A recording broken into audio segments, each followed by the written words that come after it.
बल सच्चे दरबार दी च बाबा कहना बीबी का ना सरजीत कौर आ सकती है तो हुक्म ले सकती है अगे दी मर्जी है बाबा कहना सरजीत कौर नांगा जेड़ी बीबी का दर्द हुंदा आके हुक्म ले सकती है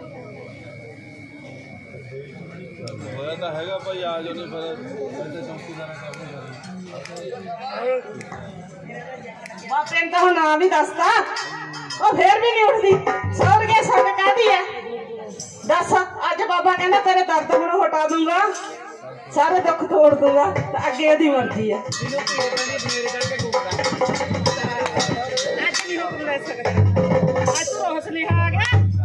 शेख सरकार में सजना डोली ना कर दे हमन प्यार में सजना डोली ना शेख सरकार में सजना डोली ना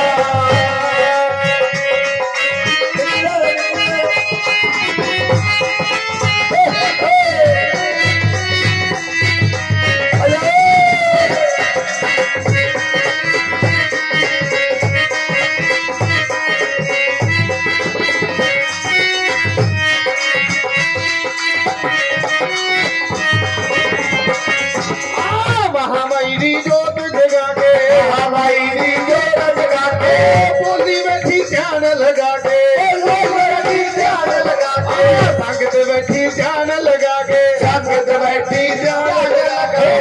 तोसला पार खतना डोलीगा हजर शेख सरकार खतना डोलीगा हजर शेख सरकार खतना डोलीगा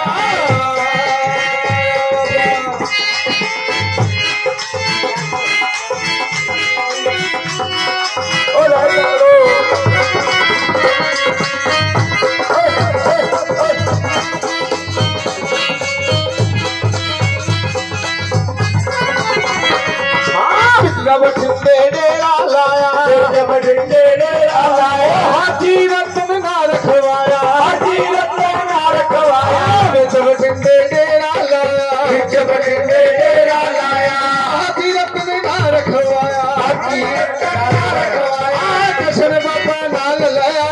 जशन बाबा नाल लाया बिच बठिंडे मकान सजना डोली ना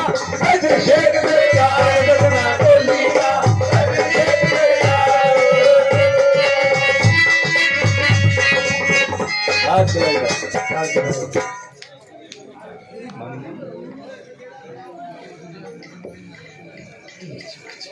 बड़ सच्चे दरबार दी बड़ मसाणी रानी दी एक ऐसा हुक्म आया मेरे वीर दा और भी और चलते हैं ऐ कि मैं सरजू बाबा ये तो सुने ही जाइए ना बाबा का इस ऐसा हुक्म है तेरे पापे का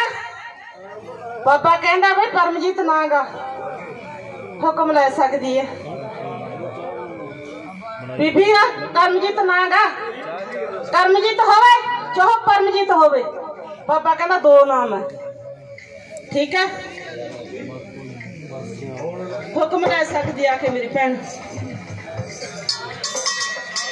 अगे मैं दसू नेड़े आवे कादे वास्ते पुछदी है परमजीत चाहो कर्मजीत होवे आ बेबे दी पुछ कट बाबा तू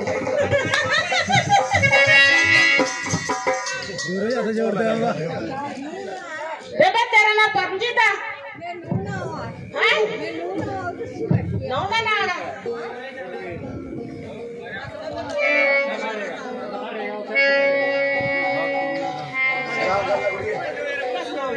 सलाम करो भाई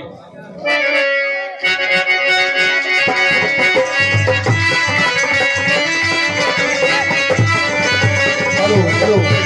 अल्लाह बोल दे दायरा बोल दे बोल दे पीरानो दे नाम बोल दे बोल दे दायरा बोल दे बोल दे पीरानो दे नाम बोल दे अल्लाह बोल दे दायरा बोल दे बोल दे पीरानो दे नाम बोल दे बोल दे पीरानो दे नाम